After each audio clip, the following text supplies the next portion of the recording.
Hello, ഇന്ന് നമുക്ക് വളരെ ടേസ്റ്റി ആയിട്ടുള്ള ഒരു ചിക്കൻ കട്ട്ലേറ്റ് തയ്യാറാക്കാം. അതിനായിട്ട് ഒരു പാത്രത്തിലേക്ക് കുറച്ച് സവോള, ക്യാരറ്റ്, പച്ചമുളക് ചെറുതായിട്ട് കട്ട് ചെയ്ത് ആഡ് ചെയ്യാം. അതിലേക്ക് ഉപ്പും മഞ്ഞൾപ്പൊടിയും ഇട്ട് വേവിച്ച ചിക്കൻ കൂടി ഷ്രെഡ് ചെയ്ത് ചേർത്ത് കൊടുക്കാം.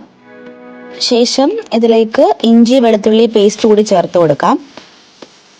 ഇനി ആവശ്യമായിട്ടുള്ള പൊടികൾ ചേർക്കാം. അതിനായിട്ട് 1 ടീസ്പൂൺ മഞ്ഞൾപ്പൊടി, 2 ടീസ്പൂൺ മുളക് പൊടി, 2 ടീസ്പൂൺ ചിക്കൻ മസാല, പാകത്തിന് ഉപ്പും കൂടി ചേർക്കാം.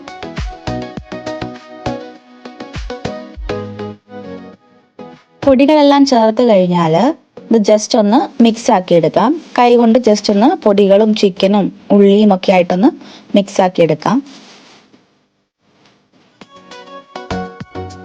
എല്ലാം ഒന്ന് മിക്സ് ആയിട്ട് വന്നു കഴിഞ്ഞാൽ ഇതിലേക്ക് വേവിച്ച് വെച്ച കിഴങ്ങും കൂടി ചേർത്ത് കൊടുക്കാം. ചെറുതായിട്ട് പൊടിച്ച് നമുക്കിതിലേക്ക് ചേർത്ത് കൊടുക്കാം. കിഴങ്ങും കൂടി ചേർത്തിട്ട് നന്നായിട്ടൊന്ന് കുഴച്ചെടുക്കാം.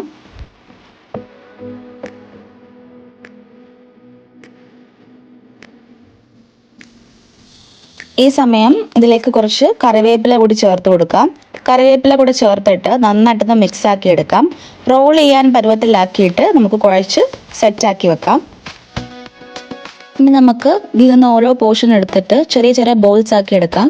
നിങ്ങൾക്ക് ഇഷ്ടമുള്ള ഷേപ്പിൽ കട്ട്ലറ്റ് ആക്കാവുന്നതാണ്. ഞാനിപ്പോൾ ജസ്റ്റ് ഒരു ഓവൽ ഷേപ്പിൽ റോൾ ആക്കി എടുക്കുകയാണ് ചെയ്യുന്നത്. എല്ലാ പീസസും നമുക്ക് ഇതുപോലെ ചെയ്തെടുക്കാം. ഇതേ ഷേപ്പിൽ റോൾ ആക്കി എടുക്കാം. നെക്സ്റ്റ് നമുക്ക് കട്ട്ലേറ്റ് കോട്ട് ചെയ്യാനായിട്ട് എഗ്ഗ് ബീറ്റ് ചെയ്ത് വെക്കാം. അതിനായിട്ട് ഒരു പാത്രത്തിലേക്ക് 2 എഗ്ഗ് ആഡ് ചെയ്തിട്ട് നന്നായിട്ടൊന്ന് ബീറ്റ് ആക്കി വെക്കാം.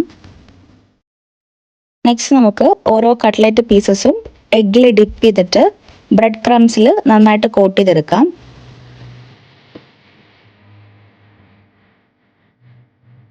ഇതുപോലെ എല്ലാ കട്ട്ലേറ്റ് പീസസും എഗ്ഗിൽ ഡിപ്പ് ചെയ്ത് ബ്രെഡ് ക്രംസിൽ കോട്ട് ചെയ്തെടുക്കാം.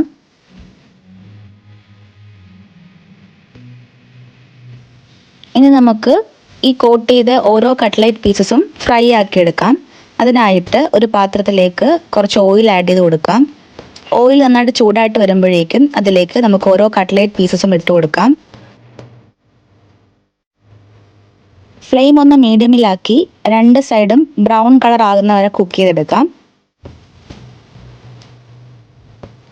2 സൈഡും ബ്രൗൺ ആയി കഴിഞ്ഞാൽ നമുക്കിത് കോരി മാറ്റാവുന്നതാണ്.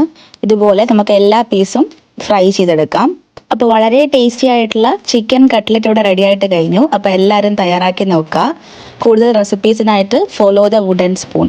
Thank you for watching.